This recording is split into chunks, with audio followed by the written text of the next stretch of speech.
From Bloomberg World Headquarters in New York to our TV and radio audiences worldwide, welcome to Balance of Power. This is where the world of politics meets the world of business. I'm David Weston. The House of Representatives has now begun debate on a single article of impeachment against President Trump. Bloomberg will bring you news of that debate and vote as it develops through the afternoon. But to set the stage, we welcome now Bloomberg's Emily Wilkins. So, Emily, tell us what's happened so far and what's yet to come.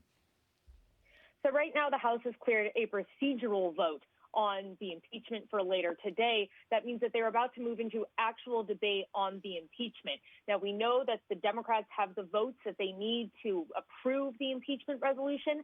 We know that several Republicans, including Conference Chair Liz Cheney, will be joining them in that vote. Exactly how many Republicans is unclear. And we know that there's a lot of debate on it at this point. After the resolution clears the House today, it will be sent to the Senate, where there will be a trial. The exact timing on that is a little bit less clear, however. Okay, thank you so much for that update from Emily Wilkins in Washington. Alan Dershowitz has spent a career teaching constitutional law at Harvard and defending some well-known and, yes, some controversial clients as well. He has been a staunch defender of President Trump, including when the president was impeached just a year ago now. And he's also weighed in already on the current impeachment charge. Welcome now back to Bloomberg. So, Professor, thank you so much for being with us. Really appreciate it. Thank you so much. Let me be very clear. I'm not a defender of President Trump. I did not vote for him in the 2016 election. I do not defend the content of the speech he gave last Wednesday. I am a defender of the First Amendment and a defender of the constitutional provisions about impeachment, and that's what I am speaking on behalf of. So thank you for that clarification. Let's go exactly to that point, because my understanding of your position is you're not saying it's unwise to impeach him. You're saying as a matter of law, he cannot be impeached because what he did during that talk on the ellipse just last Wednesday was actually constitutionally protected speech. Yeah, I don't even think it's a close question. I've defended people who have made far, far worse speeches. For example, the defendants in the Chicago 7 case, who were ultimately acquitted on appeal. Brandenburg himself made a speech that was far worse than this. He called for taking revengeance on senators and congressmen. And so I do believe that he's completely protected by the First Amendment. So let's go back to the law school classroom just for a moment on Brandenburg. Brandenburg against Ohio back in 1969, Supreme Court case. I learned it actually in con law too back at Michigan. I didn't go to Harvard. I went to Michigan. But there was there not a key difference in the speech? And it was an awful speech against Jews and against blacks. But he called for a march on Washington on July 4, sometime in the future. We now have the President of the United States with a live crowd saying, please march up about a mile from here to the Capitol and march on the Capitol. There's an imminence factor, was there not, with President Trump that was lacking in Brandenburg?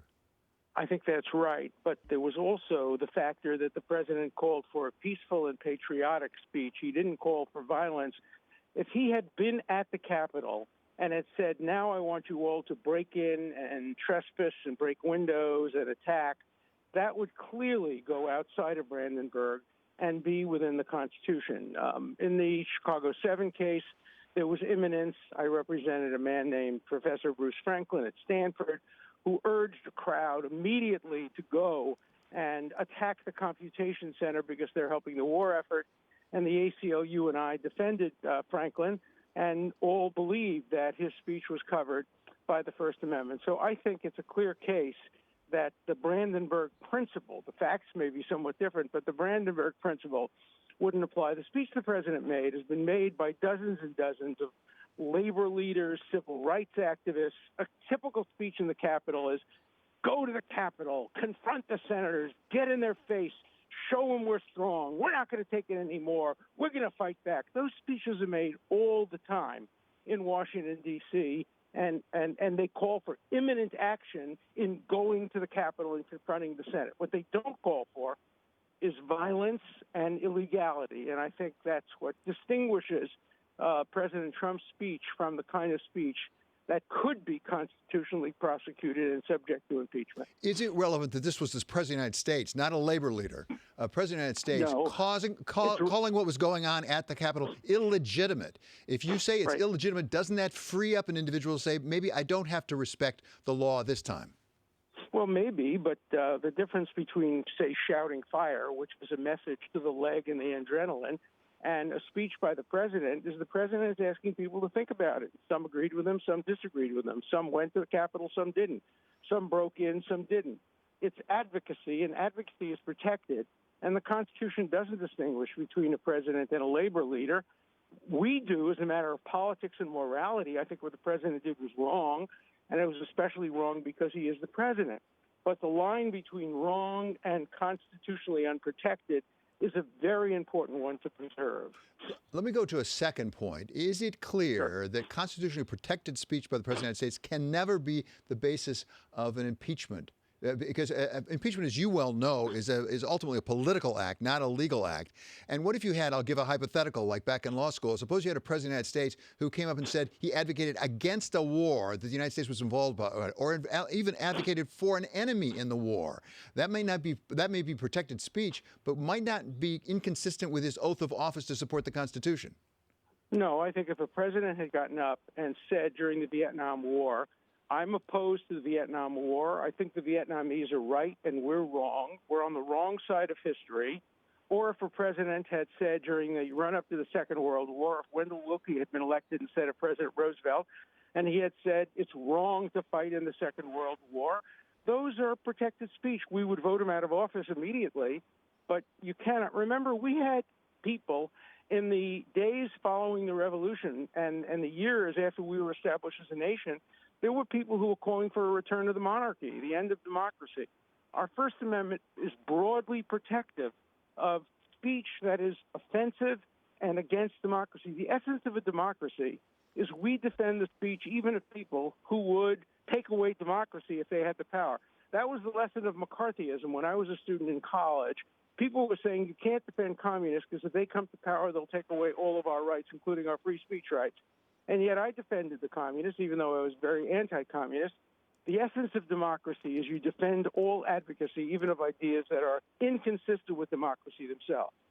So, Professor, does it matter that, in fact, we had the President of the United States questioning the legitimacy, in fact, alleging that the election was not legitimate? Here's the chief administrative officer of the country, even though court after court after court after court, including with judges appointed by him, had found no basis for that legally. Look, yesterday the president authorized the execution of a woman on death row. That case had been affirmed by every court. It had gone through court after court after court after court. All said the execution was okay. And I stood up and said, no, the execution was wrong. The courts are all wrong. Every single one of them is wrong. She shouldn't be executed. I surely have the right to say that. The president was wrong when he said that the courts had, that the election was rigged. He was wrong. And the answer to that is to make sure we don't vote for him. But the idea, remember, the Constitution has said, Justice Rehnquist said, under the First Amendment, there's no such thing as right, wrong, truth, or falsity. The Constitution protects false ideas as well as true ideas. And so, no, I don't think there's a basis for finding his speech or any of his statements not protected by the Constitution. And it is, of course, the First Amendment. We really appreciate you being with us. That's very illuminating. That's Alan Dershowitz. He's Harvard Law School Professor Emeritus. The debate in the House of Representatives over the second impeachment of President Trump continues as we're talking right now, and we welcome now the person overseeing the rules under which that debate is being held. He is Jim McGovern. He's a Democratic congressman from Massachusetts, and he serves as the chairman of the House Rules Committee. So, Congressman, thank you so much for your time on this busy day. I know you've already given at least one speech on the floor. Give us a sense of what these rules provide for and what we should expect through the rest of the day. Well, it provides for the consideration of the article of impeachment so that we can actually debate that and then vote up or down. And I expect by the end of the day or mid-afternoon, the House will, in a bipartisan way, vote to impeach Donald Trump, and he'll be the first president in history to be impeached twice. As you say, a bipartisan way, we've already had some Democrats, including the number 3 ranking Democrat, that is Congresswoman Cheney, come out and say she will support impeachment. Do you expect a large number or significant number of Democratic Congresspeople to go, Republican Congresspeople to go with her? I hope so. I think what Representative Cheney did was courageous. We don't agree on very much, but she's clearly putting her principles and her convictions ahead of her political party. And I expect that there'll be a significant number that will follow her. I don't know how many, but it will be more than a handful. We're about to begin the debate, as I understand it, on the motion itself, on the resolution. Give us a sense, how does that proceed? How long do individual congressmen have to speak? And who decides who gets to speak and who doesn't get to speak? Well, the rule was debated and it's being passed right now. That's an hour, and a lot of people talked about the underlying resolution, which was the impeachment resolution. We have 2 hours of debate on the impeachment resolution, an hour controlled by the majority, an hour controlled by the minority. And Jerry Nadler, the chair of the Judiciary Committee, will control the Democratic time and divvy out time. And I think it's going to be Jim Jordan of Ohio who handles it for the Republicans. So that sounds like there's 2 hours of debate on the resolution itself that you have. And at that point, do you call for the vote, or is there more procedure to go through? That'll be it. Then we'll call for the vote. And again, as I said, I expect that the president will be impeached. He deserves to be impeached. He's not fit to continue in office. And what about conviction over in the Senate? You need, as I counted up, about 17 Republican senators to go over. That's a fair number of senators. 2 or 3 have indicated they might be inclined to vote that way. Do you have any hopes that, in fact, the president will be convicted? And that would make him the first president not just to be impeached twice, but actually be convicted. I do, and I was reading with interest the article that appeared in the New York Times where Senate Majority Leader Mitch McConnell was basically expressing his pleasure over the fact that the Democrats were actually taking the lead in moving impeachment forward. Look, I think everybody, at least reasonable people in the House and Senate, no matter whether they're Democrat or Republican, know that what this president did is unconscionable. He basically incited a riot to get people to come to the Capitol, to overturn the election, to undermine our democracy, to launch an insurrection, and he needs to be held to account. And look, we were all here. People saw what happened, and it was this was a terrifying sight for the American people to see, and it can never happen again. Again, look, we're pushing very hard on this because we have no idea what this president is capable of doing. Is he going to pardon all the terrorists that launched this attack? Is he going to launch a war? Who the hell knows with this guy? So every minute that he is in office, quite frankly, is a clear and present danger for the American people and the world. But as a practical matter, Congressman, you're not going to be able to stop him from granting a pardon if we were inclined to do that, because you're not going to get a conviction in the Senate before the 20th of January, are you? Well, it's possible. Look, when people say it can't happen, this is up to Mitch McConnell at this particular point. If he doesn't object, they can take this up tomorrow. They can begin this process tomorrow. It is really in his hands. The Senate Majority Leader and the Senate Minority Leader can come together and agree on a process, and we can move this forward in an expeditious manner. Look, it's very simple. You think what happened last Wednesday here in the Capitol rises to the level of impeachment, or you don't. And again, I was a history major in college. I've never ever known of an instance where a sitting United States president would be engaged in such an act of sedition. It is outrageous. It is wrong. He is not fit to be in office, and he is responsible for this. He incited this mob. He directed them what to do. He is responsible for at least 5 deaths and countless people injured and enormous damage to the United States Capitol, the citadel of democracy and freedom in our country. Looking forward, Congressman, do you have concern about the new president, President Biden's ability to put his agenda through Congress quickly, particularly for another stimulus bill, if in fact we still have the Senate having a trial and the House will be involved in that, of course? Look, the Senate can deal with this in a very efficient and expeditious manner, and I would hope that they would do that as quickly as possible. Look, Joe Biden has a life history of building bridges and bringing people together. Look, the best way to unify this country right now is for there to be a big bipartisan vote in support of impeachment today, because that will be a signal to the American people. The Democrats and Republicans, liberal and conservatives, we all have our own political opinions, but when it comes to upholding the Constitution, when it comes to responding to an attempted coup, that we're united in condemning it and that there's a consequence. And that is what I hope happens today in the House, and I hope the Senate will take it up very quickly. Well, Congressman, this is a very busy and important day for you, and we really appreciate you sharing some of your time. That is Congressman Jim McGovern, Democratic chairman of the House Rules Committee. While impeachment proceedings continue in Washington, D.C., the COVID-19 virus spreads rapidly right across the United States, with the government pressing to pick up the vaccination rate despite continued complaints about supply. We welcome now the head of the largest healthcare provider in the state of New York. He is Michael Dowling and is president and CEO of Northwell Health. So thank you so much for being with us. Appreciate your patience as we deal with the impeachment issue, which is pending. Give us a sense right now. You have so many facilities. You treat so many people. What is the rate of vaccination in your facilities right now? How many people are you vaccinating a day, do you estimate? Right now we're vaccinating about 3,000 or 4,000 a day, but we have the capacity to vaccinate between 10 and 20,000 people a day. That's the issue of supply now. The infrastructures are in place.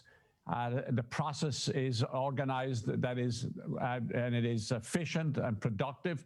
So now the big issue will be the supply of the vaccine. As I said, if I had the supply, I can do between 10 and 20,000 vaccinations per day. And so can other large health systems in New York. I had a discussion this morning with other large health systems, and they are equally prepared. So the supply is the issue at the moment. So on that issue of supply, there are those, as you well know, who say, let's not hold off on the second dose. Right now, as I understand it, if I get a first dose, you're going to hold a second dose and not give it to somebody else because you want to make sure it's there for me when I need to have it. What do you think of the proposal that, in fact, we can go ahead and use some of those second doses because we know more production is coming online? I have no problem with that as long as we are able to be guaranteed that the second dose will be available. I think it's a mistake to give the first dose and then not be able to give the second dose. I just don't believe the science is there to demonstrate that by just getting the first dose that you will have the immunity that will last. We don't even know exactly the degree of the immunity after the first dose. So what we're doing in our health system and what other places are doing in New York is that when I get an allocation, I reserve for the second dose. So I put doses aside so I know for sure if there is a problem on the supply side, on the supply chain with the federal government, that I at least have enough doses for the second dose. We have actually, vaccinated right now over 60,000 people. And we are on, we'll have a projection to be able to do an awful lot more. But I do believe that it's important to reserve for the second dose. So is help on the way as you look at it right now? Do you see more supply coming online or do they still have real supply problems? I believe that more supply is coming online. Two reasons. One, obviously, President-elect Biden has indicated that he's going to release a lot more of the stockpile at the federal level. And so did Secretary Azar yesterday. So I do believe that will be coming. I don't know the level of the production on the manufacturing end with the pharma companies to see what level, where they are with that. I don't know that. And also the other thing is that there are other vaccines like Johnson & Johnson, which is a one-dose vaccine. The expectation is, from what I understand, is that might get to the FTC in the next 4 or 5 weeks for approval. If that happens, that increases the production. And having a one-dose vaccine makes life an awful lot easier than having to organize to do 2 doses. So I do think over time this will get better. And again, I think it's important for people to be a little bit patient here and to be optimistic. We will get to vaccinate everybody. It will happen. It will take multiple months, as we have been saying forever. But everybody gets a little bit hysterical. Everybody wants to be in the front of the line. We're inundated with everybody saying, well, I want to be first, and my situation is more important than everybody else. That's all understandable, fully understand it, but people have to be a little bit patient. We will get it, and we will get it done. And I do hope that the production of the vaccine increases and we get more supply. Supply. That is the issue at the moment. What percentage of your healthcare workers at Northwell have been vaccinated so far? And are you meeting any resistance? Are there any employees saying, I really am not comfortable with it? Right. Well, right now we have about 60% of our employees, about 55% of our employees have been vaccinated. I mean, obviously, we focused in on the staff that have direct patient contact. That's the priority, and that's appropriate. We don't know yet for sure what the resistance rate is. That will become a lot more obvious going forward. We do know the following. We do know, for example, that lower income employees, minority employees are a little bit more hesitant. And that's understandable given the history in the minority community with the use of vaccines over time. And we're working on that deliberately at the moment just to make sure that we can communicate. And obviously, a lot of people are waiting to see the results of the first batch of people who get the vaccines to see what the side effects are like. And we've had hardly any negative side effects at all. So I think as time goes on, people see other people getting it, realize that the side effects are very, very mild, that they say, okay, if you get it, I'm going to get it. And see the doctors getting it, you'll see the other staff getting it. So I do believe at the end of the day that there will be a portion of the population in every organization and in the public that will probably not get it. But if you get to 80% overall of people getting it, you have a pretty good herd immunity at that point. You're not going to get 100% on anything for that matter. Right. But if we get to 70, 80%, I think we'll be doing well. And I believe we will get to that point. Just finally, Mr. Dowling, I want to ask a business question. Because you run a very big healthcare facility, but also a very large business. And there seemed to be a little bit of a distance between you and Governor Cuomo, who called upon the state hospitals not to be suing for back overdue medical bills. But Northwell, as a private institution, decided they would go ahead. Explain your thinking on that. Well, yeah, but this is misunderstood. And a lot of the information is not correct that has been out there. Let me start with the principle. First of all, if there is a person that has the means to pay, and these are the only people that we have pursued in the past with any legal action. But if you have the means to pay, which means you have to have income above $140,000 a year, and then you have the obligation to pay, but you also have the obligation to communicate with us.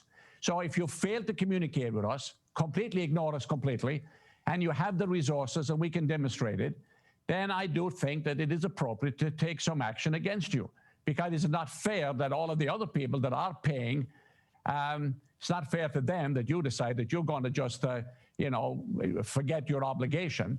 Now, back to the facts on the situation. All during COVID, we did not take any legal action against anybody. Most of the cases were from 2019 and 18.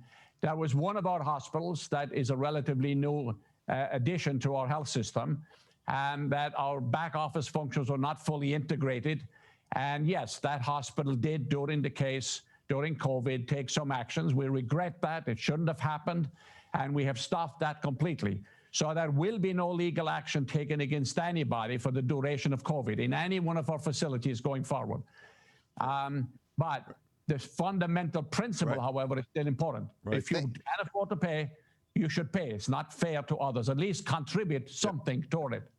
Very clear. Thank you very much for clearing that up. Really appreciate your being with us today. It's Michael Dowling. He's Northwell Health President and CEO.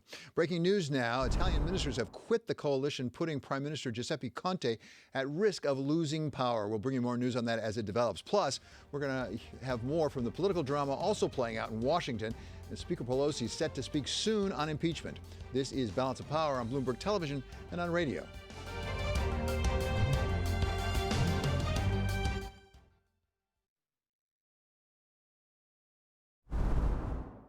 We have breaking news on the Bloomberg. Senator Chuck Schumer of New York, about to become the majority leader, is said to be pressing for a $1.3 trillion stimulus package to President Biden. We know President Biden, elect Biden, will be announcing his proposal tomorrow. In the meantime, it's high time we got to check on the markets. And for that, we turn to Bloomberg's Kaylee Lines. Well, David, looking at the markets, you wouldn't know impeachment proceedings are going on Capitol Hill. They largely seem to be ignoring that. Both the S&P 500 and NASDAQ are higher. Interesting, though, you are seeing the reflation trade deflate a little bit. Small caps are lower on the day. Your cyclical stocks are lagging, and we are seeing yields come in. The 10-year yield down 3 basis points, now sitting at 1.09%. But on that impeachment story, David, if you look at history, the market doesn't always have a clear response to impeachment. Back in the 70s with Richard Nixon, the S&P 500 fell more than 13% during those proceedings. With Clinton and Donald Trump's first impeachment, the S&P 500 actually rose. But you have to consider the context in which those were happening. During the Nixon proceedings, we were in the post-Vietnam War recession, and under Clinton and Trump, it was in the bull market, the dot-com bubble, and of course the bull market of 2019, 2020. So the economic context does matter more here. Of course, the economy isn't firing on all cylinders right now, but the market has been largely ignoring that fact for a while now, David, and they seem to largely be ignoring impeachment as well. Okay. Thank you so very much to Kaylee Lyons. Coming up, this is Balance of Power on Bloomberg Television Radio. Nancy Pelosi, the Speaker of the House, is about to start speaking, and we will bring you that live. And this is Bloomberg.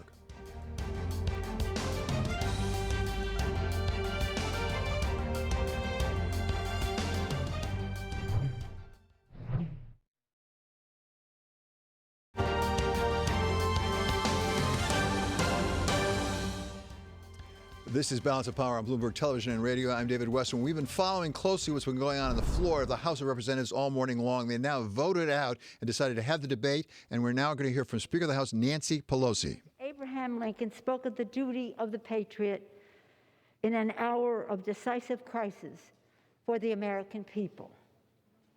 Fellow citizens, he said, we cannot escape history. We will be remembered in spite of ourselves.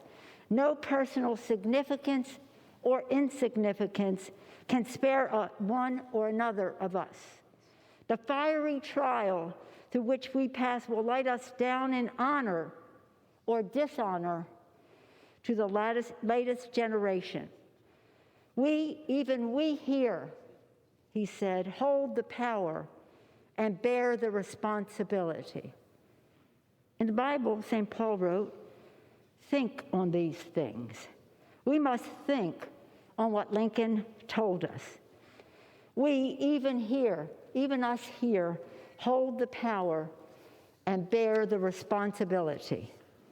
We, you and I, hold and trust the power that derives most directly from the people of the United States. And we bear the responsibility to fill that oath that we all swear before God and before one another. The oath to defend the Constitution against all enemies, foreign and domestic, so help us God. We know that we faced enemies of the Constitution. We know we experienced the insurrection that violated the sanctity of the people's capital and attempted to overturn the duly recorded will of the American people. And we know that the President of the United States incited this insurrection, this armed rebellion against our common country. He must go. He is a clear and present danger to the nation that we all love. Since the presidential election in November, an election the president lost, he has repeatedly lied about the outcome, sowed self-serving doubt about democracy, and unconstitutionally sought to influence state officials to repeal reality. And then came that day of fire we all experienced. The president must be impeached, and I believe the president must be convicted by the Senate, a constitutional remedy that will ensure that the Republic will be safe from this man who was so resolutely determined to tear down the things that we hold dear and that hold us together. It gives me no pleasure to say this. It breaks my heart. It should break your heart. It should break all of our hearts. For your presence in this hallowed chamber is testament to your love for our country, for America, and to your faith in the work of our founders to create a more perfect union. Those insurrectionists were not patriots. They were not part of a political base to be catered to and managed. They were domestic terrorists, and justice must prevail. But they did not appear out of a vacuum. They were sent here by the president with words such as a cry to fight like hell.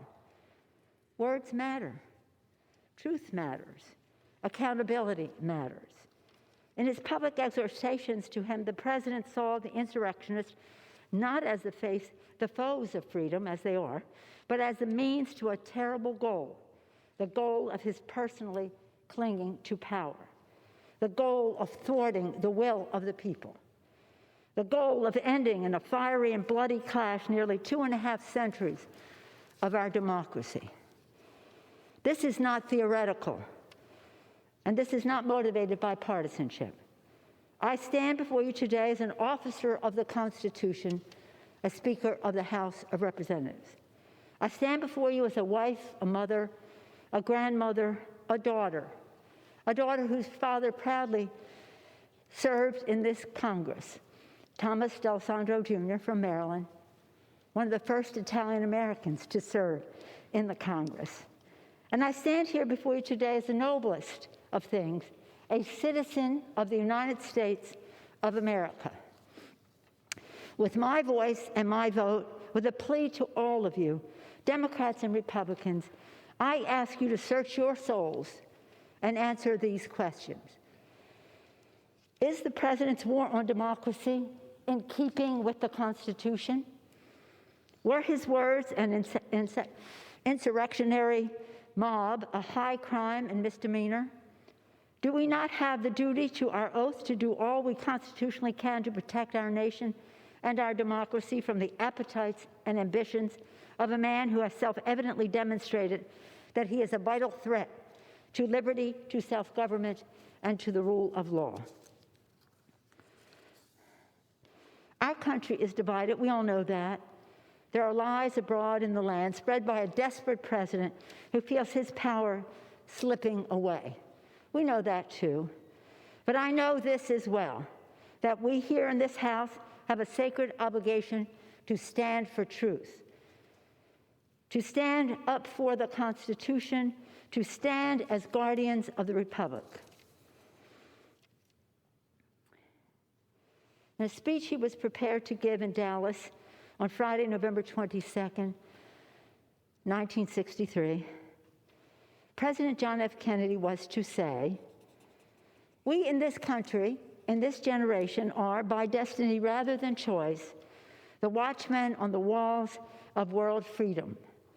We ask, therefore, that we may be worthy of our power and responsibility."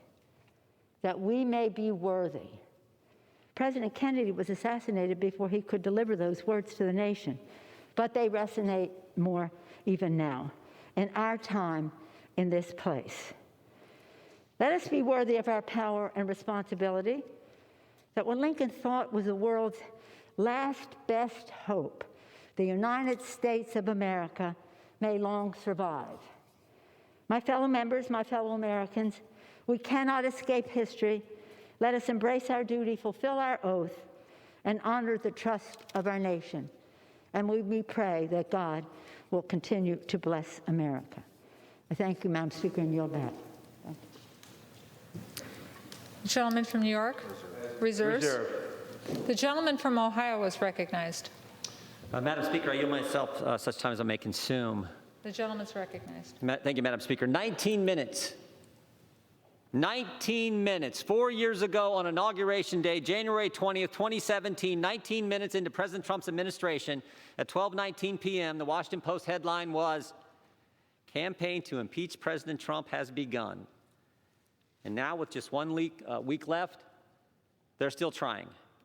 In 7 days, there will be a peaceful transfer of power, just like there has been every other time in our country. But Democrats are going to impeach President Trump again. This doesn't unite the country. There's no way this helps the nation deal with the tragic and terrible events of last week that we all condemn. And Republicans have been consistent. We've condemned all the violence all the time. We condemned it last summer. We condemned it last week. We should be focused on bringing the nation together. Instead, Democrats are going to impeach the president for a second time 1 week before he leaves office. Why? Why? Politics and the fact that they want to cancel the president. The president who cut taxes, the president who reduced regulations, the president prior to COVID had the greatest economy, lowest unemployment in 50 years, the president who got us out of the Iran deal, put the embassy in Jerusalem, brought hostages home from North Korea, put 3 great justices on the Supreme Court, gave us a new NAFTA agreement, the Abraham Accords, the COVID vaccine, and who built the wall. It's about politics. This is about getting the President of the United States. They spied on his campaign before he was elected. 19 minutes into his presidency, they started the impeachment push. 3-year Mueller investigation, 19 lawyers, 40 agents, 500 witnesses, 2,500 subpoenas, $40 million to find nothing. Impeachment round 1 based on an anonymous whistleblower with no firsthand knowledge who was biased against the president and who worked for Joe Biden. and now it's impeachment round 2. It's always been about getting the president no matter what. It's an obsession that is now broadened. It's not just about impeachment anymore, it's about canceling, as I've said. Canceling the president and anyone that disagrees with them. The Ayatollah can tweet, the president can't. Democrats can object on January 6, 2017, but Republicans aren't allowed to object on January 6, 2021. Democrats say Antifa is a myth. Republicans condemn all violence all the time. The double standard has to stop. And frankly, the attack on the First Amendment has to stop. And stop and think about it. Do you have a functioning First Amendment when the cancel culture only allows one side to talk? When you can't even have a debate in this great country, the greatest country ever? It needs to stop, because if it continues, it won't just be Republicans who get canceled. It won't just be the President of the United States. The cancel culture will come for us all. Right.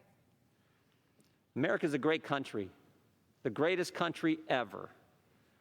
It seems to me that we need to think about how great the people of this nation really are. Think about what we've accomplished in the past and begin to come together as leaders who represent so many great folks across our districts. Think about this. Think about this. In 1903, in Kitty Hawk, North Carolina, 2 guys fly this thing they called a plane 100 feet. Barely got off the ground. Barely got off the ground. Amazing thing. 44 years later, Chuck Yeager breaks the sound barrier. In 44 years, we go from 2 guys flying a contraption they called a plane a few hundred feet to Chuck Yeager breaking the sound barrier. And 22 years after that, another American steps on the moon. Think about it. In one lifetime, in 66 years, 2 guys flying 100 feet to putting a man on the moon. That's what this country is capable of. That's what we can do. And we, as the Congress who represent the people who did that, should start leading, should start understanding what really is going on here. So I hope we defeat this. I hope we can begin to come together and recognize the greatness of the American people and focus on the things they want us to focus on. I yield back our time. Gentleman reserves.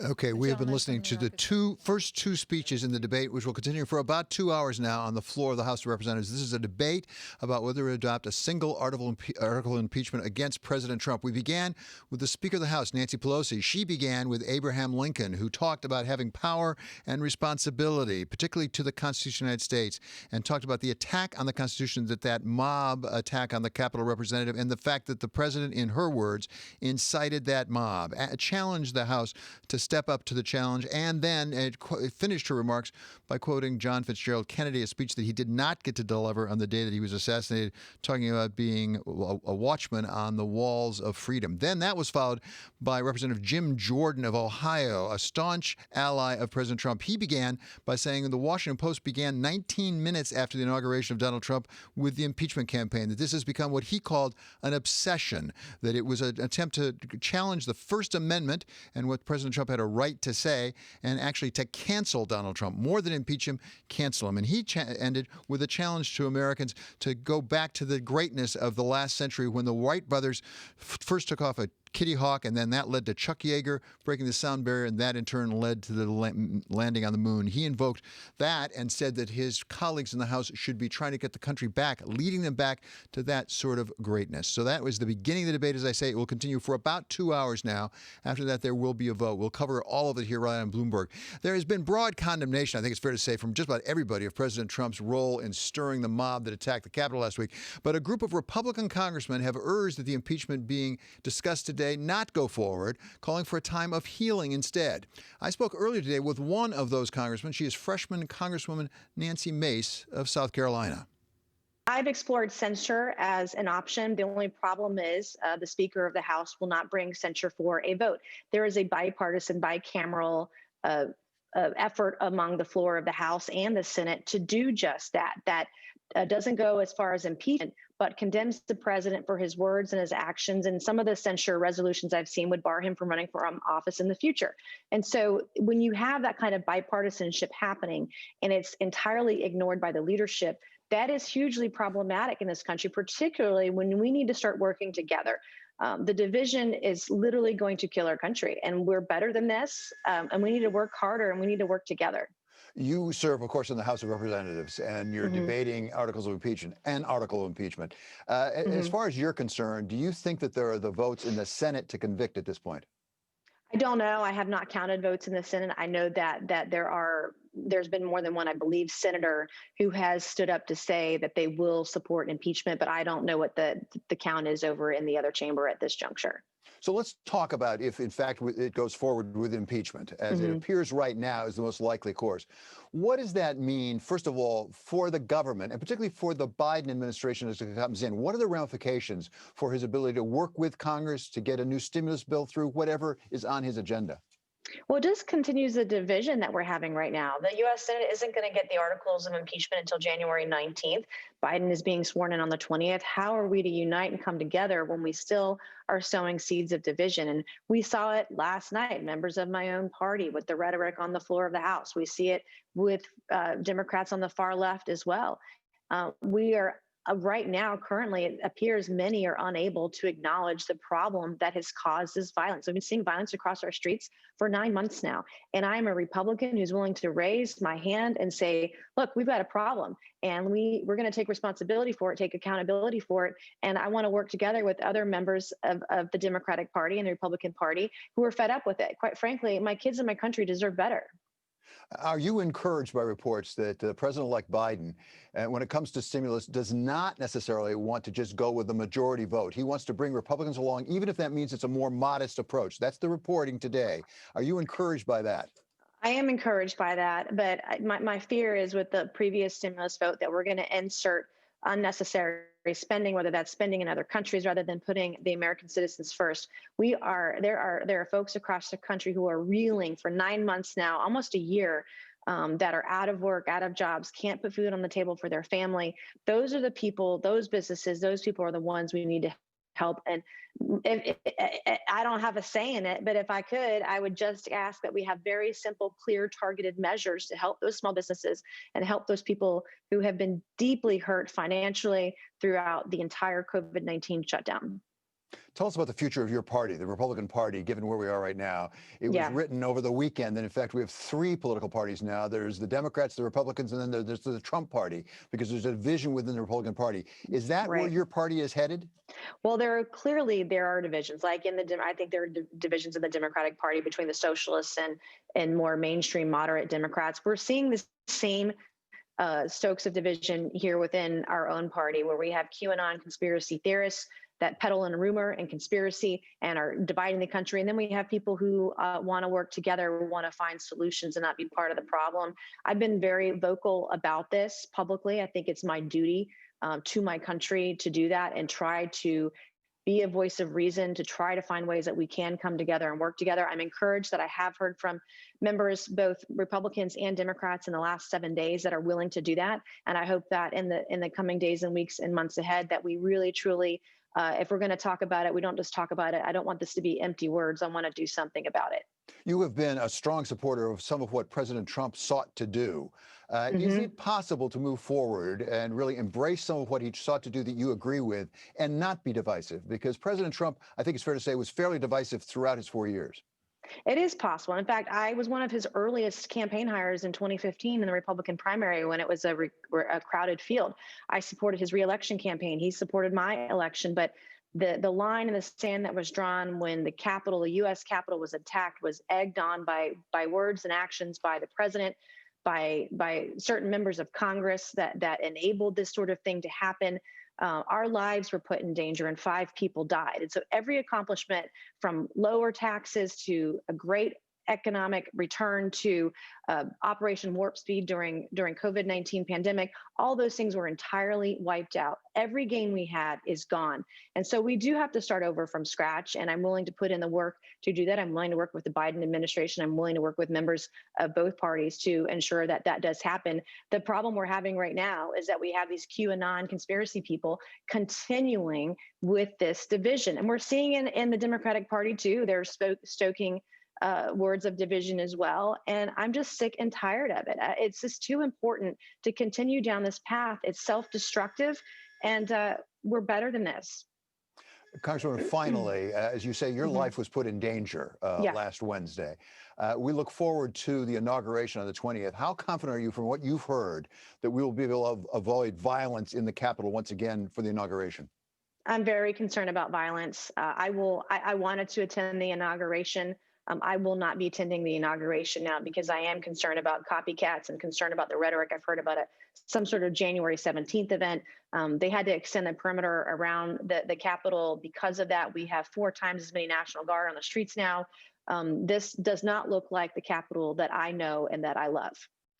That was part of my interview with Republican Congresswoman Nancy Mace. We're going to turn now from the attempt to remove President Trump from office to a review of some of what he accomplished during his term. Our colleague David Rubenstein spoke with Secretary of State Mike Pompeo for his peer-to-peer program, and Secretary Pompeo gave David his views on what has been accomplished in foreign affairs during his time in the Trump administration.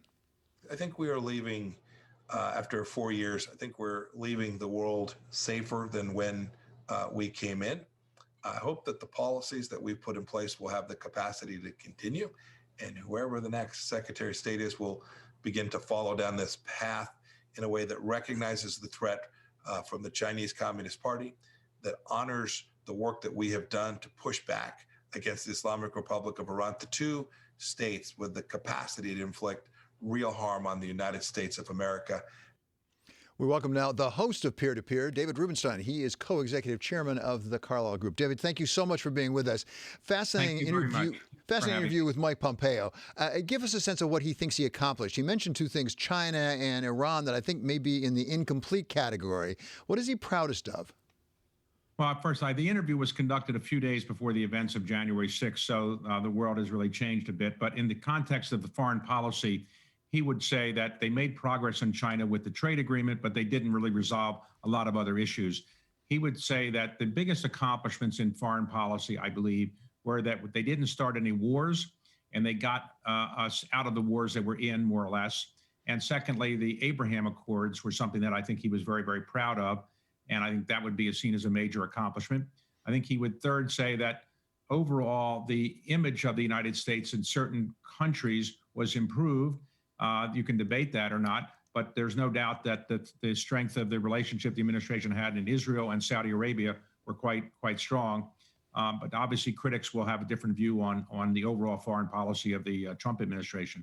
And as you suggest, David, all of this will be seen now through the prism of what happened last Wednesday as a practical matter, and now the impeachment proceedings today. You're a veteran of Washington. You've been around Washington for quite a while, as have I, for that matter. Give us your perspective overall on what you're seeing happen right now. Unprecedented is an overused term, certainly applies here. What do you make of it? The country's greatest stress ever was the Civil War. And I think the Great Depression was the second greatest stress we've ever had. I think we have 2 great stresses going on right now, not quite the Civil War, not quite the Depression. One is the COVID situation, which now seems to be getting worse rather than better, even though we have vaccines that are available. And second, the impeachment process now going on and the things related to January 6th. That's going to scar our democracy for quite some time. The country's been through a real stress test the last few weeks, and I think we'll survive for sure. But there's no doubt that the political repercussions are going to be great. I think the Democrats and Republicans are going to be further divided than they've ever been. And whether President Trump is impeached or whether he's convicted, you're going to have big divisions between Democrats and Republicans for quite some time. So it's going to take a while for President-elect Biden to really be able to bring both sides together, in my view. David, you have been a very significant force in American business for some time now as the co-founder and the co-leader of the Carlyle Group. You know American business terribly well. Give us your perspective at this early stage about the extent to which American business could help this situation, or even the extent to which perhaps it contributed to it. We see a lot of corporations now saying they're reviewing some of their, for example, political contributions. Well, business leaders, by and large, want to run their companies. They're not looking for controversy. So they generally don't tend to be profiles encouraged, and I would include myself in that category. We generally are not trying to make waves when we're running companies. That's for political people to do and not for business leaders. But I think the business community has been scared a bit about where the country's going. And I think they're now trying to say, well, we want to be on the side of what's right for the country, and we want to honor the Constitution and so forth. Whether that's going to make a big difference or not in terms of whether the country comes together or not, I'm not sure. But there's no doubt that people are running away from President Trump, who were people who were pretty close to him up until just recently. But interestingly, is it running away from President Trump, the person, which I'm sure is going on, or might there be a more fundamental reform saying we need to think closely before we really get too close to any administration? Well, clearly they're running away from what President Trump did in the last week or two or three or so in post-election. But I do think that they are all worried now that getting too close to politicians is a problem. And I think many of them are going to relook at their political donations, and they want to avoid being criticized for things that they can't control. They can't control what politicians do. So people make political contributions for various reasons. I think businesses are going to be more careful about what they do in the future, and they don't really want controversy. One of the things that's striking to me, maybe not to you, is the extent to which the markets right now today are not paying much attention to any of this, at least as far as I can tell. I can't discern it. We have a really history being made. First time in history, a president will be impeached for the second time, it appears. What do you make of that as a practical matter? Is that right? Is that healthy? Is the way it should be?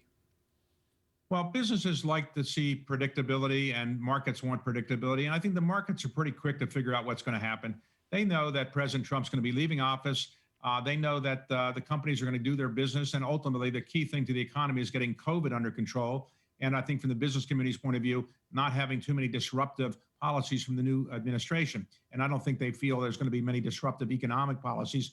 So the administration that comes in is not going to be one that's going to be as favorable to business as the previous one. But I think the business community recognizes and the markets recognize that there's not going to be a lot of disruptive changes. As we saw through COVID, and as we're seeing right now, the markets operate on their own kind of wavelength, and weren't as affected by COVID as I thought they would have been, and they're not going to be as affected by what's going on today in Washington. I think they just shrug it off and look at what the earnings per share is going to be of various companies they care about. Get back to business, so to speak. Thank you so much, David. It's always great to speak with you. It's David Rubenstein. He's the host of Peer-to-Peer Conversations. You can catch that show tonight at 9 p.m. Eastern Time. Coming up, Balance of Power is going to continue on Bloomberg Radio and Television. Next hour, we'll continue over our coverage of the impeachment proceedings. And this is Bloomberg.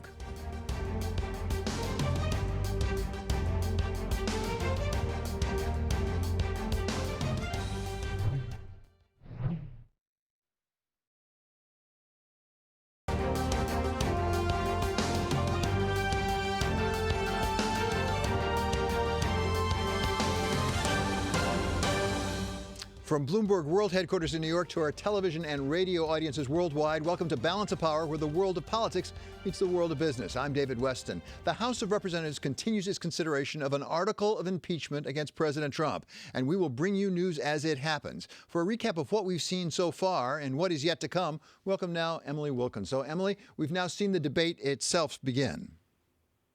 Yes, we've seen the debate itself begin. We saw Speaker Pelosi come to the floor and begin to talk about why the impeachment articles are being brought forward today. Remember, the impeachment articles contain two different items, both Trump's words and actions for fueling the insurrection that we saw at the Capitol last week and for tampering with the presidential election by asking Georgia's Secretary of State to find enough votes to overturn Biden's win there. Now, we know that House Democrats do have enough votes to make sure that they move and approve this article of impeachment today. We are also seeing them being joined by a number of House Republicans. So far, that number is only 5, although we are expecting some more. From there, the article of impeachment will go to the Senate, where a trial will be held. That might not start for another week or so, as the Senate is currently out. And we did hear reporting from the New York Times yesterday that Republican Senate Leader Mitch McConnell potentially wants to remove Trump, and you could potentially move other Republicans to vote for Trump to be removed from office. Okay, Emily, thank you so very much. Great to have you with us. this. That's Bloomberg's Emily Wilkins. Whether or not President Trump becomes the first president in history to be convicted after impeachment, he's made it clear that he intends to have a strong voice in American politics well into the future. To take us through what he can and cannot do, we welcome now Brendan Fisher. He is Director of Federal Reform at the Campaign Legal Center. So, Brendan, thank you so much for joining us. Give us some sense, and I'll start with the most concrete thing, at least that I've heard about. He's raised something like $200 million plus since the election for a fund. Are there any limitations on what he can do with that money going forward once he leaves office? Sure.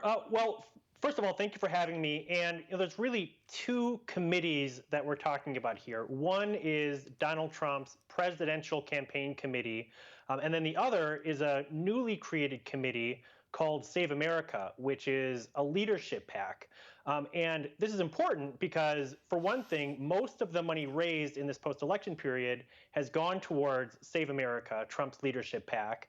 And as a leadership PAC, Save America is more loosely regulated than Trump's campaign committee.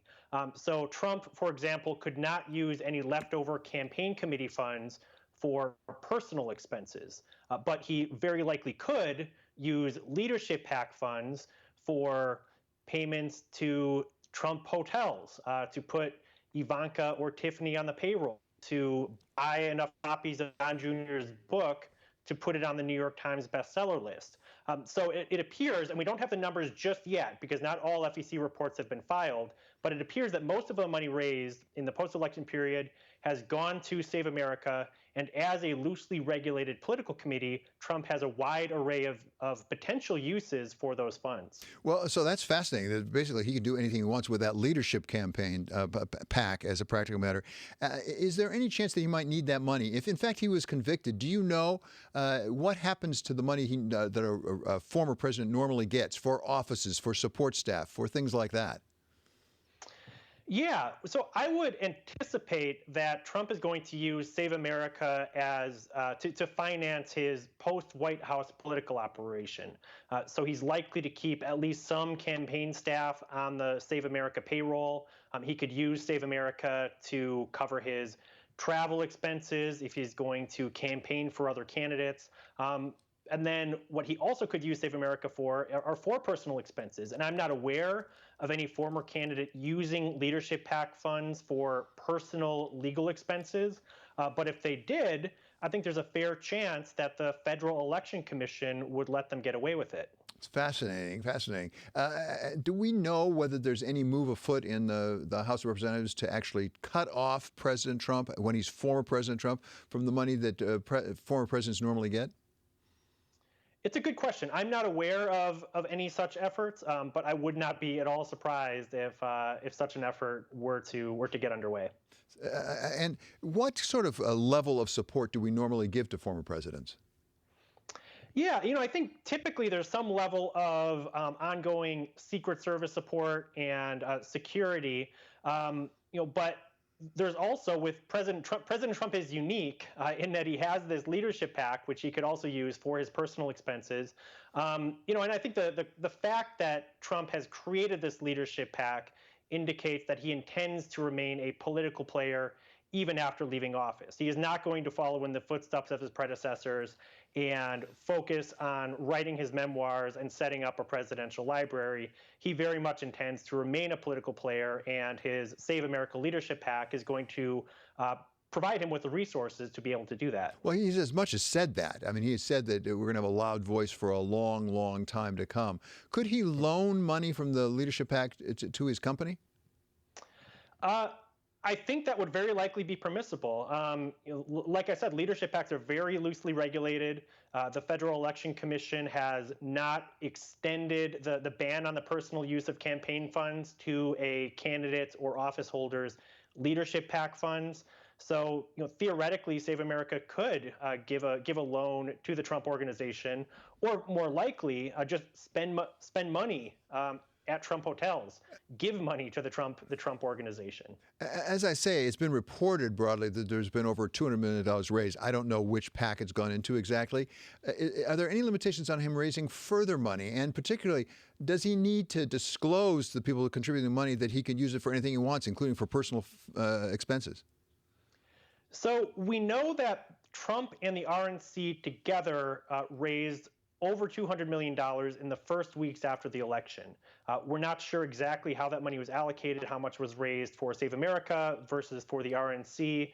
And the fundraising has continued up through today. And we won't have a good sense until January 31st, when the year-end FEC reports are filed, just how much Save America raised in that post-election period.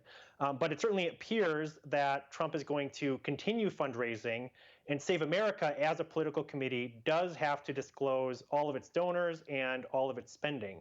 And donations to Save America are limited at $5,000 per person or $5,000 per PAC. What potentially could happen after Trump leaves the White House is he could set up a nonprofit, a 501c4, and that would allow him to raise unlimited amounts of money from any source, including corporate sources, and to keep those donations a secret. I would not be at all surprised if Trump were to take such a move. Well, to be precise about that, my understanding, and please correct me if I'm wrong, 501c3 is a charitable organization. 501c4 actually is for purposes of lobbying. Isn't that correct? So a 501c4 is formally a social welfare organization, and they are allowed to engage in lobbying. They are allowed to engage in some express political activity. But 501c4s are very often referred to as dark money groups because they are the entities that spend millions and millions of dollars on elections while keeping their donors a secret. And there would be nothing stopping Trump from creating such an organization to raise money in secret to support his post-White House political or personal ventures. But to come back to this again, there is a requirement, ongoing requirement, as I understand it, even with the leadership PAC, for some for disclosure and registration with the FEC. The FEC has some monitoring ability over that and disclosure. That's right. Save America is required to file regular reports of its fundraising and spending. So we will know where Save America is getting its money from, and we'll have a general sense of where that money is going. That's fascinating. Thank you very much. That was very illuminating. That's Brendan Fisher of the Campaign Legal Center. Coming up, where does the impeachment push leave stimulus talks? We're going to discuss with Jeannie Sean Zano, actually, of Iona College. That's next on Balance of Power on Bloomberg Television and Radio.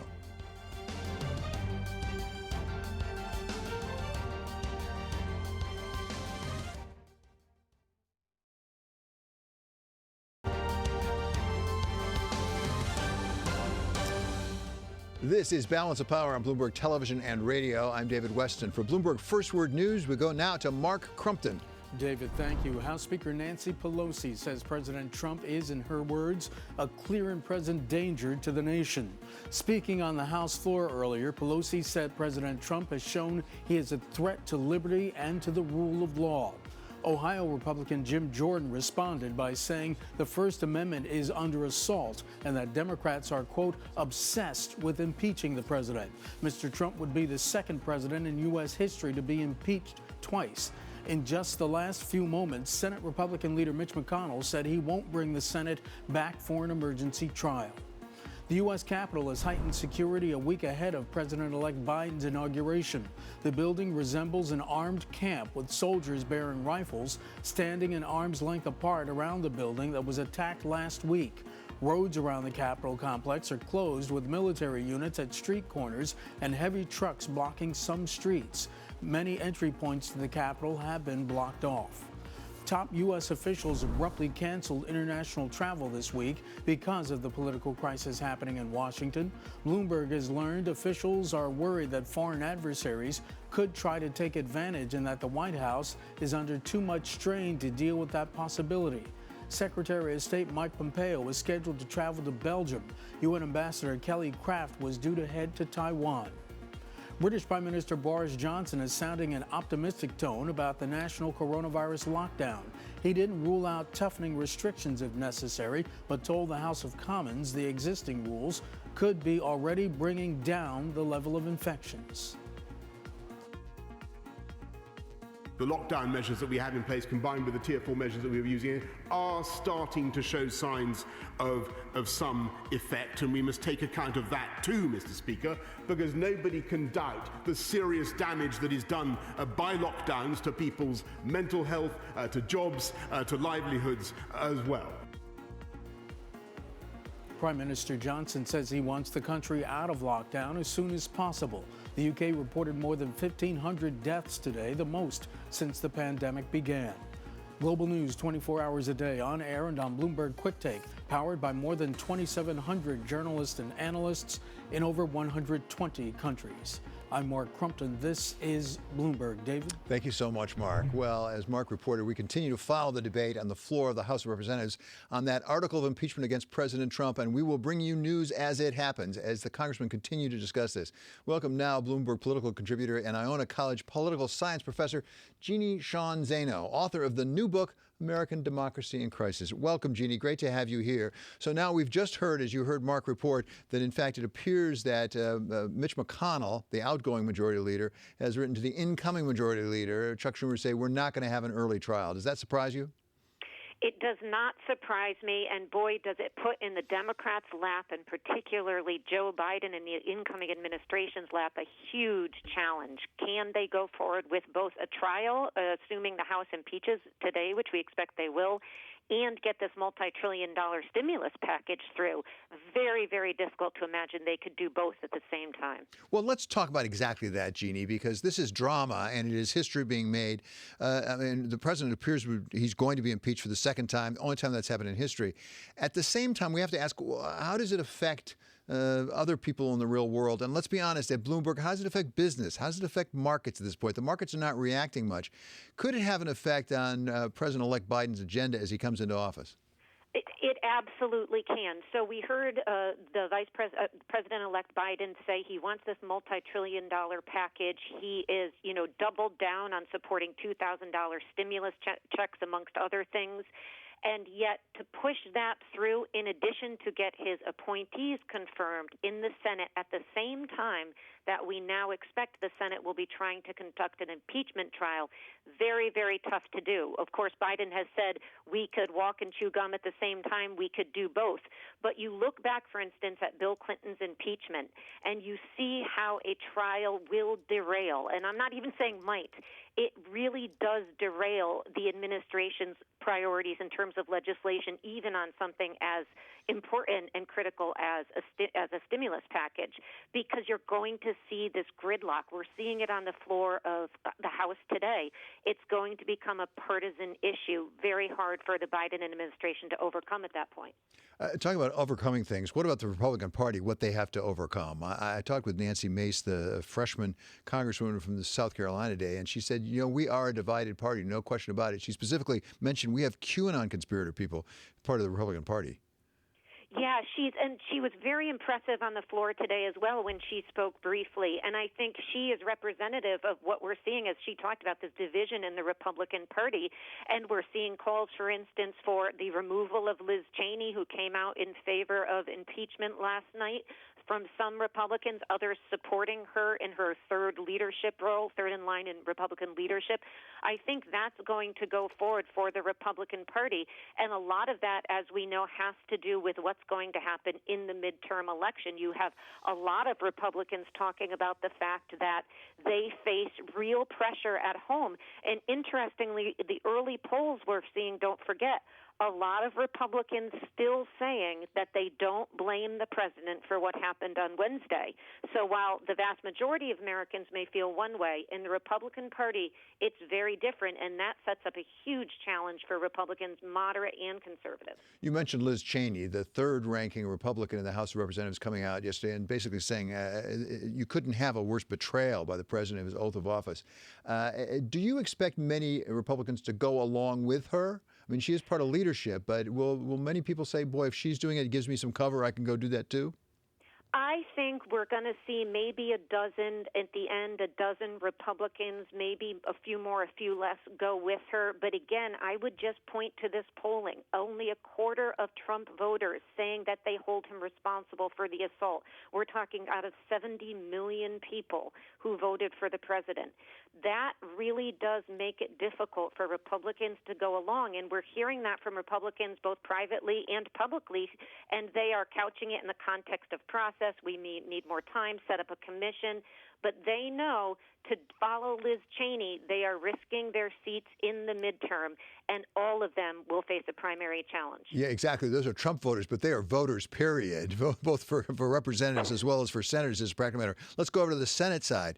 They need, I think, if my math is correct, about 17 Republicans to go with them to convict. Any chance of that at all?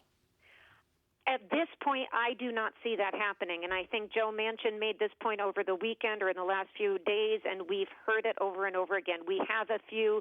We may see, a Mitt Romney who voted the first time. We may see a Murkowski or a Collins or, a Sass, some of these people. But to get to that number 17, if that's the number they ultimately need, very, very tough to do. And let's not forget, by the time they get this trial, as we were just talking about, the President Trump, will be out of office, and that makes the challenge even tougher for Democrats to say he remains this threat to the nation out of office.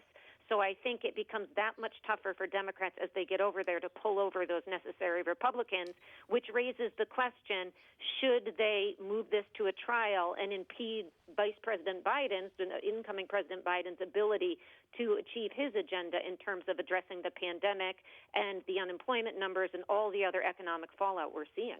Well, so finishing this up by going back to the stimulus question, there was reporting overnight that President-elect Biden may well decide, yes, I want that trillions of dollars as you talked about, but maybe not all at one time. I might be willing to go with a much more modest package that would bring Republicans along as a first step in stimulus. What do you make of that? I think that is a smart approach. I am not sure if he goes in a stepped fashion, he's going to ultimately get everything he wants, but presidents seldom do, and Joe Biden knows that better than anybody. But he is going to need those Republicans, at least some of them, to go along. I think that makes sense. But again, when you think about him trying to have a bipartisan approach to this at the same moment, just a few minutes earlier in a day, if you can imagine, they are voting on impeaching his predecessor or removing his predecessor who's already out of office. Very tough for him to sort of thread that needle and get bipartisanship in one moment and that really contentious partisanship on the other hand. So I think he is really in a difficult position on the stimulus package. And I do think the stepped approach is the way to go. But I do think it's going to end up with a watered down bill at this point. Well, do you think we're going to hear that tomorrow? Because he's promised he's going to give us his stimulus proposal tomorrow. Do you think he might say, I'm going to do it in two tranches, as they say in the business?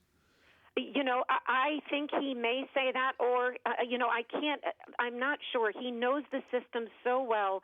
I'm not sure if he's going to say push for everything at once, knowing that it's hard to go back. But it is possible that he will say, in an effort to bring at least the moderate Republicans along, this is the way we have to do it. So I think, like everybody, I'm going to be waiting to hear how he does this. But this is a massive, at least based on what we're hearing already, a massive package that he wants to put forward. And just to go back to the all-powerful Joe Manchin again, we heard from him that he still is not willing or ready to go up to that $2,000. So he's already facing pullback from moderates. And so that's going to be a challenge for him, and he knows that going into tomorrow.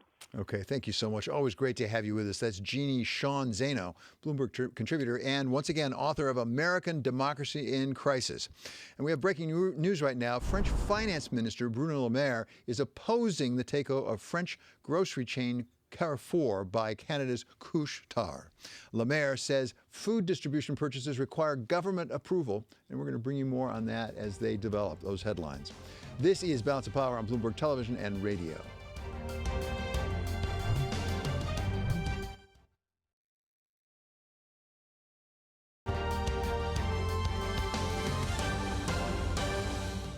This is Balance of Power on Bloomberg Television and Radio. I'm David Weston. It's time now for a check on the markets, and for that we turn to Bloomberg's Ritika Gupta. Thanks, David. Well, stocks really seem to be shaking off any concern over the impeachment. We're seeing the S&P 500 higher along with the NASDAQ. The NASDAQ, though, is the outperformer today as tech seems to make a comeback. Meanwhile, that reflationary trade, that seems to be taking a pause today. So we're seeing those cyclical sectors like energy and financials down at the bottom of the pack. Let's switch over to treasuries now. They're getting a bid after better than expected auctions. And we've just had the 30 30-year, $24 billion auction. We saw that get high demand as well. As a consequence, we're seeing those 30-year yields down for the second day. And we're also seeing the dollar steadying, that rising for 4 out of the past 5 days. Now, flip up the board. I want to look under the hood at some of the movers. The first, of course, is Intel, that giving a lift to the tech sector today. That on the news of the new CEO from VMware. Investors liking that. Of course, this stock has been mired by production issues and the loss of Apple's chip business. Now on to GM. That is continuing on the record highs from yesterday when it revealed its plans for electric vehicle delivery trucks. Now, I also just want to take a look at some of the stocks moving ahead of the inauguration as well. Airbnb, that is going to be canceling DC area rentals over the next week. That's on expectation of violence concerns. And also take a look at gun maker Smith & Wesson. That's the third straight day of gains. Those gun makers seem to be rallying, sadly, on the expectation that there could be more violence ahead of the changeover of the president. David. Okay, thank you so much to Ritika Gupta for that. We're checking on the markets. Coming up, we're going to be going over what's happening today in the House of Representatives and what led up to that. And we're going to go over it with former Congressman Denver Riggleman, Republican of Virginia, who knows a lot about social media and its role in the attack on the Capitol. This is Balance of Power on Bloomberg Television and on radio.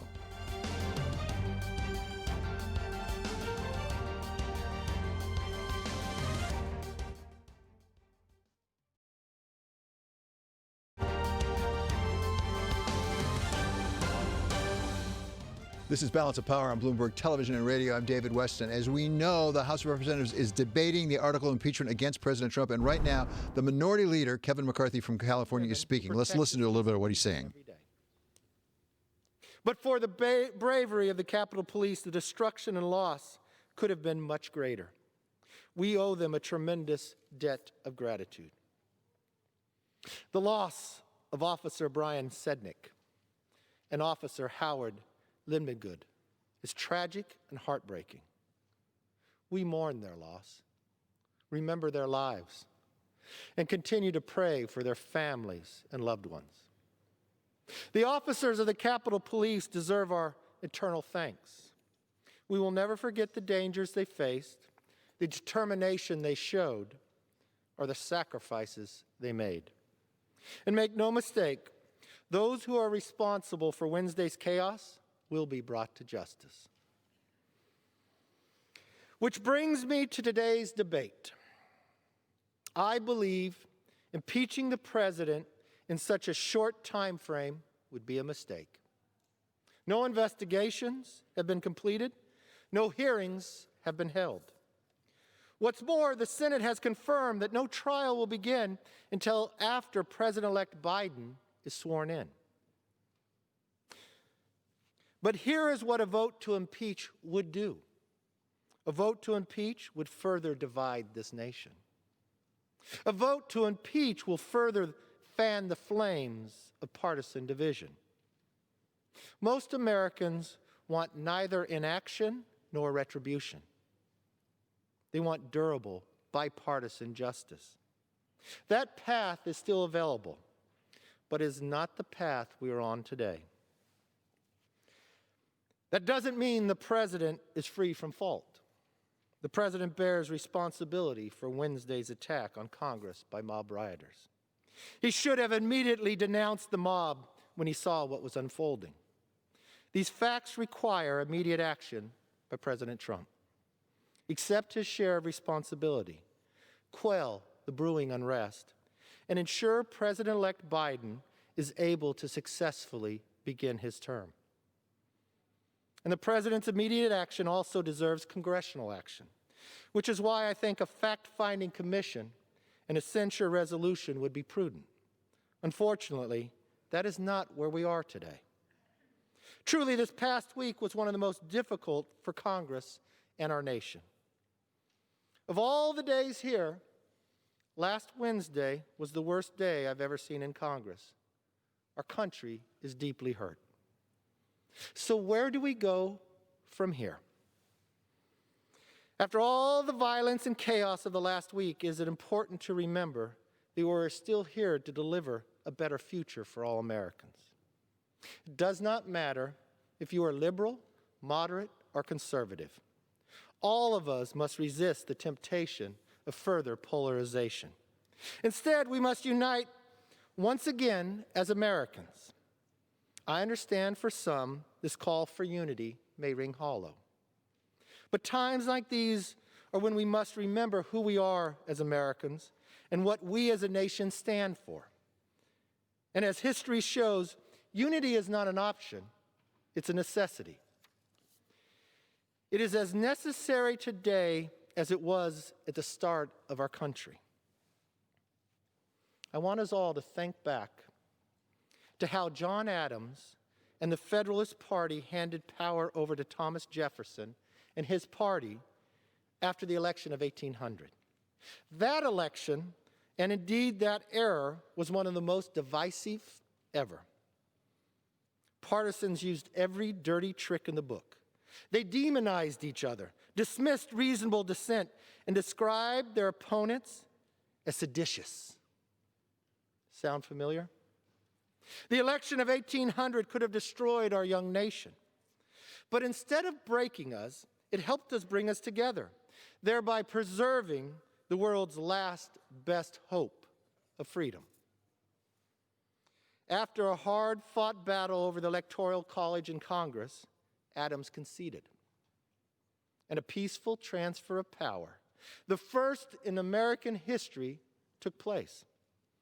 Jefferson, for his part, put aside the division of the era and preached forgiveness, yes, unity. In his first inaugural address, he famously said, "Every difference of opinion is not a difference of principle." Jefferson and Adams did not end every difference of opinion that existed in America, nor did they try. In a free country as big and diverse as ours, that would be impossible. What they did was more important. They recognized a deeper unity, a unity rooted in the famous proposition both men helped to write. At a critical moment in history, our founders chose peace, liberty, partnership over tension, division, and partisanship. For the sake of our country, we must make the exact same choice. We have already begun. Last week, despite the lingering shock and amid the windows still broken, we did what all healthy democracies do. We debated and we voted. In this country, we solve our disputes at the ballot box and through debates and votes on the floor of this exact chamber. We did our duty then, and we must do more.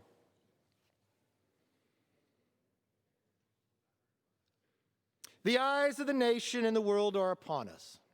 We must seize this opportunity and heal and grow stronger. As leaders, our place in history depends on whether we call on our better angels and refocus our efforts to work directly for the American people. United, we can deliver peace, strength, and prosperity our country desperately needs. Divided, we will fail.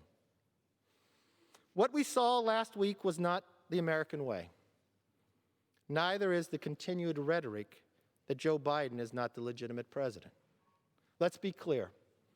Joe Biden will be sworn in as President of the United States in 1 week because he won the election. And the presidency and this Congress will face immediate challenges that must be addressed. I stand ready to assist in that effort with good faith, goodwill, and an open hand. The United States remains exceptional. We remain extraordinary. In the coming weeks and months, we must work together, all of us, to recharge the light of our shining city on the hill. History has shown us a way. History has given us a path. Just as Adams and Jefferson has shown, now is the moment that we should do the exact same. In these trying times, may God continue to bless America. And let's chart a course that history will repeat, but not what's happening today. I yield back. The gentleman yields back. The gentleman from Ohio continues to reserve. The gentleman from New York is recognized. Madam Speaker, I now yield 1 minute to the distinguished gentlelady from Colorado, Ms. DeGette. The gentlewoman from Colorado is recognized for 1 minute. Thank you, Madam Speaker. Madam Speaker, just over a year ago, I stood right there where you're standing today as we took the solemn step of impeaching the President of the United States for pressuring a foreign leader to take unlawful actions to help him in his reelection. And now, just 1 week ago, almost to the hour, I laid right there on the floor of the gallery above us. I heard gunshots. So the debate continues on the floor of the House of Representatives involving the one article of impeachment is being considered today and voted on today, we expect, against President Trump. In the meantime, there is very important other news also happening. Johnson & Johnson now has said that they expect a decision on their vaccine candidate by March. We remember that is a single-shot alternative, and they now expect a decision on their vaccine by March. Let's go back now to what's going on in the House of Representatives. The events we're watching in the House of Representatives are the result of what took place in the House and the Senate just 1 week ago now. Welcome now someone who has served in Congress and has analyzed what led up to the attack last week. Denver Riggleman is a former congressman for Virginia. He is also now chief strategist of the Network Contagion Research Institute and also author of Bigfoot, It's Complicated. So, Congressman, thank you so much for being with us. First, with your congressman hat on, give us your reaction to what you are hearing and seeing on the floor of the House of Representatives. Well, I think you're seeing a shift, actually, and I started to sense this a couple days ago talking to former colleagues. We had actually disseminated a report through the Problem Solvers Caucus well before I think the FBI even came out about Antifa not being responsible at all for this. Not only that, we saw a minimum of about 7 white supremacist groups. And hearing, Kevin talk right now, and I know Kevin pretty well, it's interesting that he identified or he agreed to the culpability of the president in the riots and also said that Antifa had no place there. And I think as the evidence starts to pile up, especially not even specifically just of that speech that the president did or what happened that day on January 6th, but the months of disinformation that's been propagated from the bottoms of the dark corners of the internet to the top, I think people are starting to see this is a dire situation when it becomes a disinformation, and that the tripe that's been pushed by the president, especially aggressive in the last few months on sort of baseless stop the steal, QAnon, Mike Flynn, martial law, all these conspiracy theories, I think there's a reckoning. And even Kevin talking about censuring, I think is a pretty big step. And that's why, again, I support impeachment. And there's a lot of reasons for that, but that's what I heard in Kevin's speech is this recognizing with the data they're seeing, the FBI, what we've done on open source, what you've seen with the groups that are involved. This was a dire day for the United States. And let's be clear with our audience. You are indeed a Republican, as I understand it. Even as you were speaking, a headline crossed the Bloomberg that said that Republican Congressman Dan Newhouse of Washington has now said he will vote for impeachment. Of course, this comes after we heard from Liz Cheney, number 3 Republican in the House. Do you expect there to be a large, significant number of Republican congressmen who actually will end up voting for impeachment later today? I don't think it's going to be massively large, but I think it'll be surprising. When I first saw this, I was hoping for 6 to 10. I'm not kidding. I think there's actually sort of a baseline, I would say between 10 and 40, but I'm starting to see 20 to 25. And a lot of these people, I think, want to vote for impeachment, but they're worried about their base. The polling is really bizarre right now. And again, and we can go into intelligence if you like, because that's where I'm really comfortable with the data, but I'm comfortable with politics too, as you know. But the polling's really interesting when you have 70% of Trump supporters still thinking the election was stolen, but his approval rating is 33%. There's something happening right now that I think is very odd. There's almost a polarized split, even within the same constituency, on what happened. And that's why I think we need a facts-based inoculation into the social contagion that you see right now. Because here's the thing, and here's what I want the listeners to hear my voice here. The entire siege on the Capitol was based on fantasy. Not one thing they marched for was real. And I think this is probably one of the biggest conspiratorial grifts that got out of control. People latched onto it, not understanding that language of radicalization actually does happen. And that there are people that have been on the fringes that did act on the craziness they heard over the last months to years. And you have the advantage a lot of us lack of actually knowing what you're talking about here, because I want to talk about your new job with Network Contagion Research Institute. I looked at it online, and you do a lot of sophisticated work on how social media works, who's communicating with whom, who's saying what to whom. What led up to what happened on Capitol Hill? It was months of radicalized language, groups. It was influencers pushing a specific type of narrative that the country was in trouble. But really what you saw after all of this data that we saw is that it looks like, and I'm going to use this term and then I'll explain it, sort of a vanguard messianic movement where it was good against evil. And as that narrative was pushed by the president on down through advisors, through actual echo chambers, and that could be Parler or Rumble or Twitter or BitChute or Gab, you're seeing all these sort of it's sort of like they were mainlighting these conspiracy theories. What happened was we had a president who latched onto this, forced it, 88 million Twitter followers. This propagated throughout the community and throughout the constituents, and they started to believe that President Trump is the last vanguard or sort of the blessed figure to stop evil, which was, the Satanist cabal, right, of Democratic pedophiles who were planning a deep state coup against the president. And everything else came from that. So the best thing I can say this, and I'm trying to say this really simply, it's a syncretic cult. And QAnon actually is like a conspiracy sticky bomb. Syncretic means it actually builds a lot of belief systems into one, but all those belief systems were under that President Trump was ordained to stop this secret cabal. And then all the Stop the Steal nonsense, Digital Soldier, WWG1, WGA, all of the QAnon or all the conspiracy theory hashtags and message traffic was dedicated into radicalizing people into that viewpoint. And that's what you saw at the Capitol on January 6th. Well, that's really helpful analysis. I hope you'll come back actually and explain to us next what we can do about it, because that's the other question. But right now we're going to move on. Denver Earland, thank you so much. He's former Republican congressman from the Commonwealth of Virginia. The United States is pushing for higher vaccination rates as we turn back to the COVID story now, as the number of COVID infections surge around the country. Former Health and Human Services Secretary Dr. Tom Price says in the meantime, we need to make at-home testing more available, and he joins us now with more. So thank you so much, Mr. Secretary, for joining us. We're hoping this vaccine is going to work. We now have just news out a few minutes ago about Johnson & Johnson, their candidate. They're going to get ruling on by March. In the meantime, it's clear we're going to need to do a lot between now and then, whenever the then is, to protect ourselves. Give us your approach. Well, you're spot on, because the then is likely months and months and maybe even to the midsummer or early fall before the vaccines are going to have the kind of effect that we want in our society so that we're able to go about and do the things that we'd like to do. So information is key for individuals. More information is absolutely vital. In the meantime, it's important, especially with this spike right now, that we increase our ability to test. And at-home testing with a saliva test where you get the response back in real time, basically within 45 minutes or so that you can make decisions about what it is that you're going to do. And you know that you can keep other people safe if you know that you're not carrying the virus at that point in time. So science is rapidly moving ahead, and this test is available.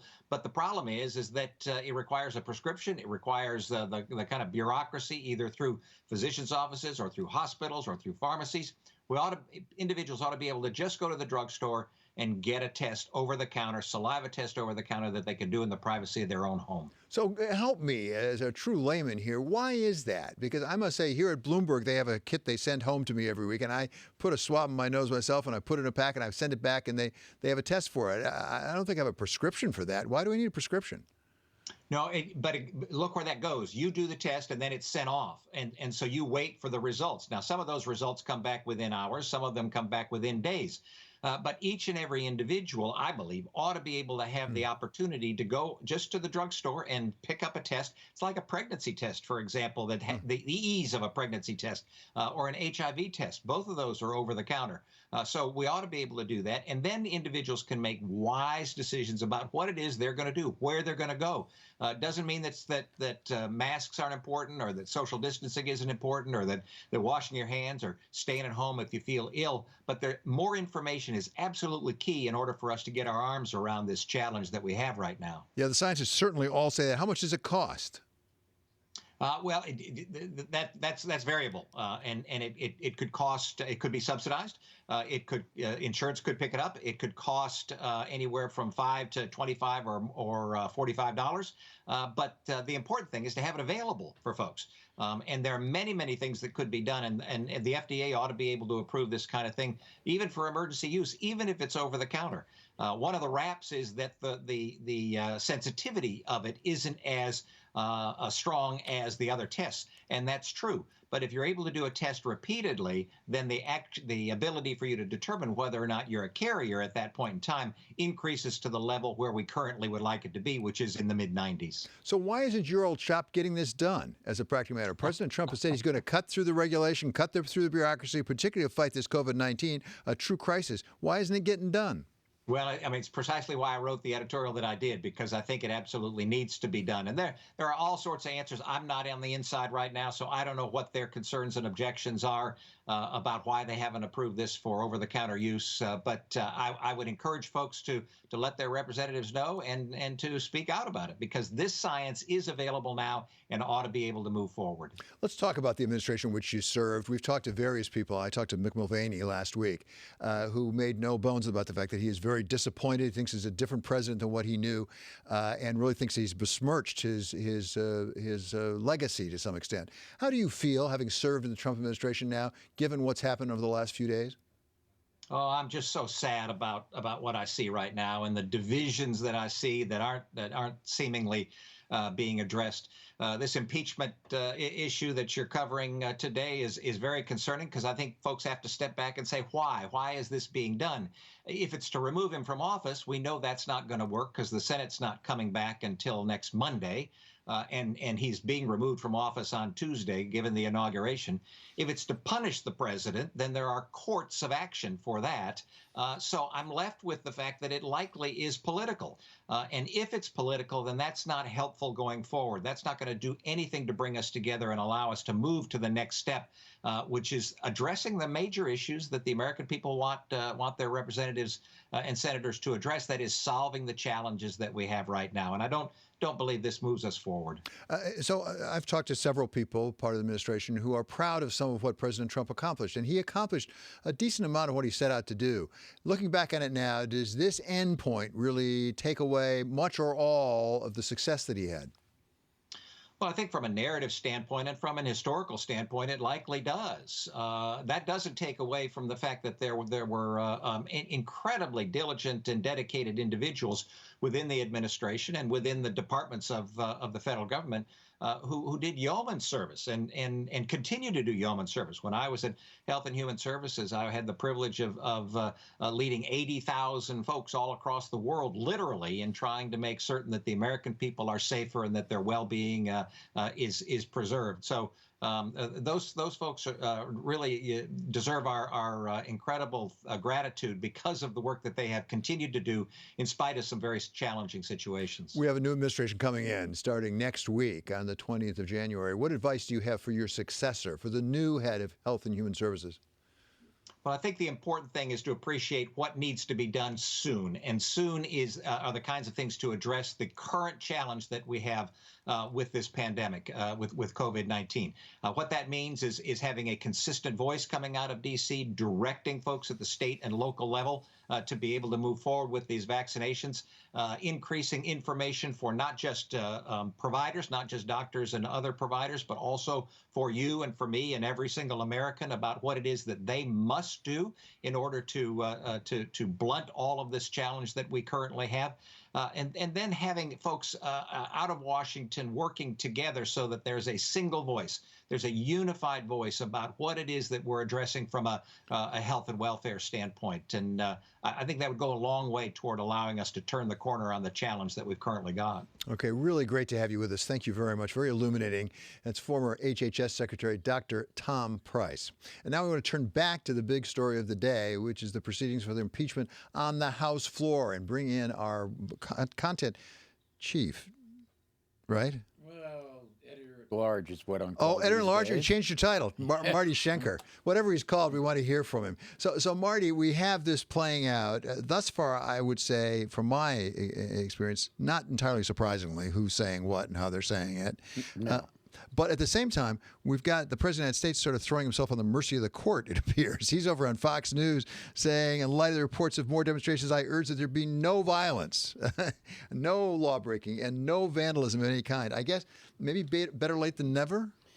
Yeah, I mean, anything he says that tries to de-escalate the tense situation in Washington and capitals around the country is fine.